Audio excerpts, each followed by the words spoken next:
नमस्कार दोस्तों, आज इस वीडियो के अंदर एक इंपॉर्टेंट जानकारी मैं आपके सामने लेकर आया हूं जो अभी 19 मार्च 2025 के द्वारा सुप्रीम कोर्ट ने क्लैरिफिकेशन दिया गया है। यहां पे एक बहुत बड़ा इशू अपना ये सामने आया है, सुप्रीम कोर्ट ऑफ इंडिया के सामने भी ये रेज हुआ है और सुप्रीम कोर्ट ऑफ इंडिया ने भी ये बात को माना है कि बहुत सारे एडवोकेट्स क्या कर रहे हैं कि वो अपना केस तो अपना लिस्ट करवा रहे हैं सुप्रीम कोर्ट ऑफ इंडिया के अंदर, लेकिन जो जो वकील अपना आ रहे हैं कोर्ट्स के अंदर उनको वेरीफाई कौन कर रहा है, ऑथराइज कौन कर रहा है, इसके बारे में कोई जानकारी नहीं है। इनफैक्ट कोर्ट के रिकॉर्ड के अंदर भी ये वकील साहब ने यहां पे आर्गुमेंट इस पर्टिकुलर केस में किया तो है, भले ये वकील साहब अपने आप में सीनियर वकील साहब हैं या सीनियर नहीं हैं, एक एडवोकेट हैं, तो वो अपना सुप्रीम कोर्ट ऑफ इंडिया में आए थे, केस के अंदर आर्ग्यू करा था, लेकिन इसका रिकॉर्ड नहीं है कि पर्टिकुलर इन वकील साहब को एक्चुअल में किन्होंने अपना ऑथराइज करा था, कौन से एओआर ने, एडवोकेट ऑन रिकॉर्ड ने ऑथराइज करा था, वेरीफाई करा था, इसका कोई रिकॉर्ड नहीं है। अब इससे इंपैक्ट क्या पड़ रहा है, आप मुझे खुद बताइए कि एक वकील का एज अ एक्सपीरियंस कैसे काउंट होता है। सीधी सी बात है, जितने आप कोर्ट के अंदर केसेस के अंदर अपीयर होंगे, आर्ग्यू करोगे, अपीयर होना इज सफिशिएंट। अभी अपीयर होने का मतलब क्या होता है? अपीयर होने का मतलब होता है अटेंडेंस।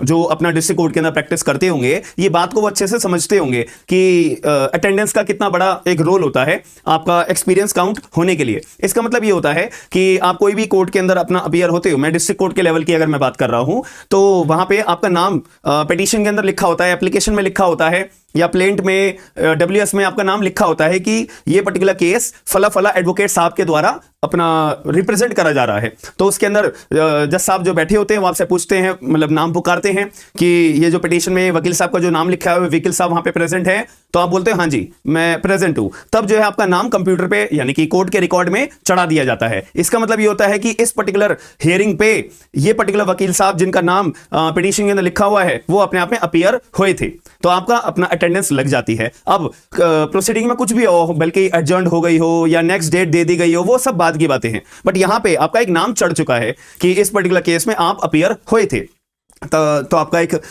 नाम अपना अलॉट हो जाता है। इसमें फायदा क्या होता है? फायदा ये होता है कि आने वाले टाइम में कोई बार के इलेक्शंस आते हैं, ठीक है, तो उसमें आपको प्रायोरिटी मिलती है, एक्सपीरियंस आपका काउंट होता है। दूसरा, आपके अगर चैंबर्स के अपने अलॉटमेंट करे जाते हैं तो चैंबर का अलॉटमेंट भी तो एक्सपीरियंस के बेसिस पे ही अपना दिया जाता है वकील साहबों को, तो इस केस में उस टाइम पे आपको फायदा वहां पे पहुंचाया जाता है और भी बतेरे यहां पे फायदे होते हैं। अब यही बात अगर मैं सुप्रीम कोर्ट ऑफ इंडिया की करी जाए, जो इनफैक्ट एओआर के जो अपनी एसोसिएशन है, जैसे कि केस का नाम भी आपको दिखाई दे रहा होगा, supreme court bar association and another versus state of Uttar Pradesh and others. हालांकि ये दो जजमेंट आए हैं, एक जजमेंट जो है 2024 में आया था इस पर्टिकुलर पॉइंट ऑफ व्यू के रिगार्डिंग जो मैंने आपको अभी ये डिस्कशन करा है, एक जजमेंट अभी 19 मार्च 2025 को आया है। दोनों के अंदर क्या क्या बातें बोली हुई हैं उसका एक कंपैरिजन मैंने अपना एक फाइल बनाई है जो आपको अभी मैं डिस्कस करूंगा।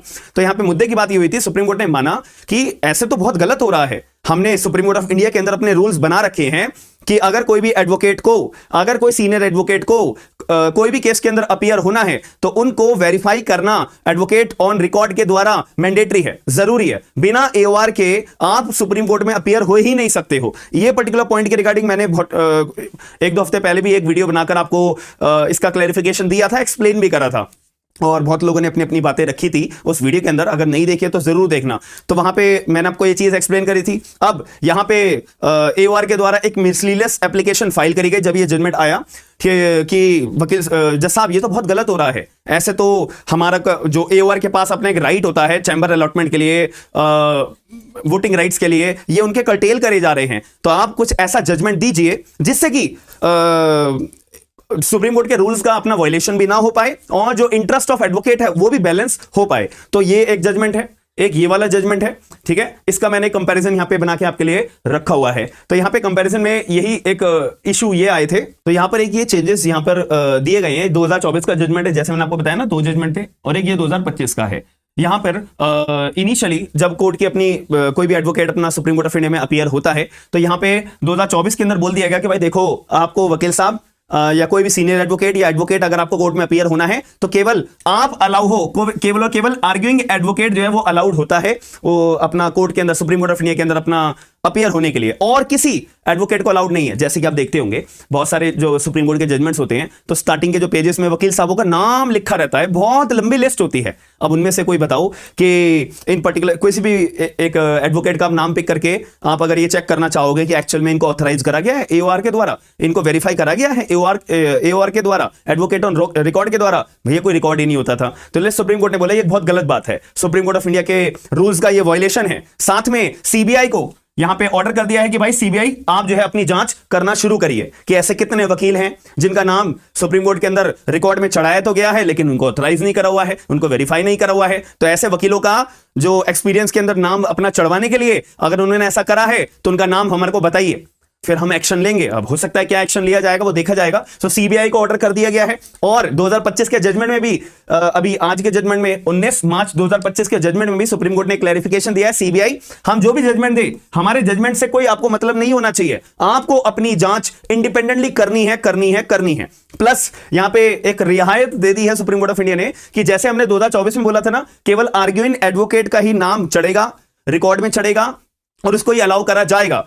प्लस यहां पे एक फायदे वाली बात आप समझ लीजिए, यहां पे बोल दिया है कि देखो आर्ग्यूइंग एडवोकेट का तो नाम चढ़ेगा, पहले भी बोला था। प्लस एक उसके साथ में अगर कोई असिस्टिंग एडवोकेट आ रहा है ना, उसको भी अलाउ करा जाएगा, उसका भी नाम रिकॉर्ड में हम चढ़वाएंगे। तो ये एक फायदे वाली बात है। बट इसमें ये भी एक फायदे वाली बात है कि जो इतनी लंबी लंबी लिस्टें एडवोकेट्स की अपनी लग जाती थी केस के अंदर, तो उनको अब डिबार्ड कर दिया कि अब ऐसा नहीं हो सकता है। ये साफ सीधी सी बात है। यहां पे इश्यूज क्या क्रिएट करे गए थे, इश्यूज यहां पे ये बनाए गए थे कि इससे हो क्या रहा है कि जो आर्ग्यूइंग एडवोकेट है, ठीक है, और एक असिस्टिंग एडवोकेट अपना अपीयर हो सकते हैं, मैंने आपको बता दिया है। मैं इश्यूज बता देता हूं। यहां पे बोला है कि जो supreme court bar association, supreme court advocate on record association, इनके द्वारा ये एक मिसलेनियस एप्लीकेशन फाइल करी कि जैसा आप तो आप देख रहे हैं कि कोई भी वकील आ रहा है, अपना नाम चढ़वा रहा है, सीनियर है, जूनियर है या एडवोकेट है, वो अपना नाम चढ़वा रहे हैं, तो उनका तो एक्सपीरियंस एक तरह से हमारे पर्टिकुलर कंटेक्स्ट के रिगार्डिंग इफेक्ट करेगा। तो इससे एडवोकेट राइट्स, जो वोटिंग राइट्स होते हैं सुप्रीम कोर्ट बार एसोसिएशन के इलेक्शन में, ये इफेक्ट कर रहे हैं। चैम्बर के अलॉटमेंट में ये इफेक्ट कर रहा है। प्लस याद रखना सीनियर डेजिग्नेशन की पोस्ट भी तो एक्सपीरियंस के बेसिस पे ही मिलती है। सीनियर एडवोकेट की डेजिग्नेशन भी तो अपनी एक्सपीरियंस के बेसिस पे ही अलॉट होती है कि कितने केसेस में आप अपीयर हुए हो सुप्रीम कोर्ट में, कितने केसेस में आपने आर्ग्यू करा है, कितने केसेस में आपका नाम रिकॉर्ड में चढ़ा है। तो जितने केसेस में आपका नाम चढ़ा होगा तो उससे एज अ सीनियर एडवोकेट का नाम भी तो आपको ऊपर आ जाएगा। तो ये भी अफेक्ट हो रहा है। तो ये बात को सुप्रीम कोर्ट ऑफ इंडिया के सामने लाया गया इन दोनों एसोसिएशंस के द्वारा, इनफैक्ट एओआर के द्वारा और सुप्रीम कोर्ट बार एसोसिएशन के द्वारा ये बात को रखा गया मिसलेनियस एप्लीकेशन फाइल करने के बाद में। एट द एंड ये बात को समझा और सुप्रीम कोर्ट ने भी ये बात को सही माना कि हाँ यार ये बहुत गलत हो रहा है। तो इसके लिए सीबीआई को यहाँ पे ऑर्डर कर दिया कि भाई इन्वेस्टिगेशन करिए कितने कितने एडवोकेट्स ऐसे हैं जिनका नाम बिना अथॉराइजेशन, बिना वेरिफिकेशन बाय दी एओआर रखा गया है, आप उनका नाम बताइए। प्लस यहां पे एक रियायत भी दी है, जैसे मैंने आपको बताया कि आर्ग्यूइंग एडवोकेट के साथ साथ आर्ग्यूइंग एडवोकेट अपना नाम एक अपने साथ में एक असिस्टिंग एडवोकेट को भी लेकर आ सकता है और उसका नाम चढ़वा सकता है, कोई मनाही नहीं है। बट बाकी लोगों को अपना एओआर का वेरिफिकेशन, एओआर का अथॉराइजेशन लेना जरूरी है, मैंडेटरी है। और यहां पे बोल दिया कि एक सीनियर एडवोकेट क्यों ना हो, आपको भी अपना एओआर का अथॉराइजेशन वेरिफिकेशन लेना मैंडेटरी है। एक सीनियर एडवोकेट को भी अपना सुप्रीम कोर्ट में आर्ग्यू करने के लिए, अपीयर होने के लिए ऑथराइजेशन एओआर का होना जरूरी है।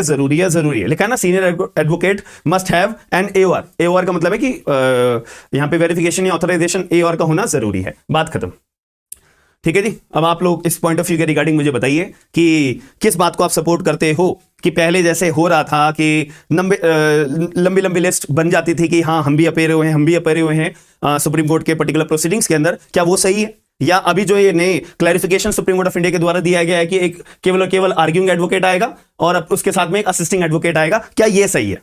अब आपका क्या मानना है एक बार मुझे कमेंट बॉक्स के अंदर जरूर बताइएगा। ये कॉम्प्लिकेटेड सा इशू मैंने बहुत इजी शब्दों में आपको बता दिया है। और इस पर्टिकुलर वीडियो को लाइक करके शेयर जरूर करिएगा, क्योंकि बहुत सारे लोगों के मन में अलग अलग डाउट्स होते हैं। उन सारे के सारे डाउट्स को मैं क्लैरिफाई करूंगा, और अगर एक इशू आपका जेन्युइन होगा तो उसके रिगार्डिंग मैं आपको वीडियो के थ्रू वो आपके पर्टिकुलर प्रॉब्लम को मैं सॉल्व जरूर करूंगा। तो एक बार अपने कमेंट बॉक्स के अंदर अपनी प्रॉब्लम को जरूर लिख के मेरे को जरूर बताइएगा। बाकी अगर वीडियो पसंद नहीं है, लाइक शेयर सब्सक्राइब जरूर करेगा। मिलते हैं नेक्स्ट वीडियो के अंदर। थैंक यू, धन्यवाद।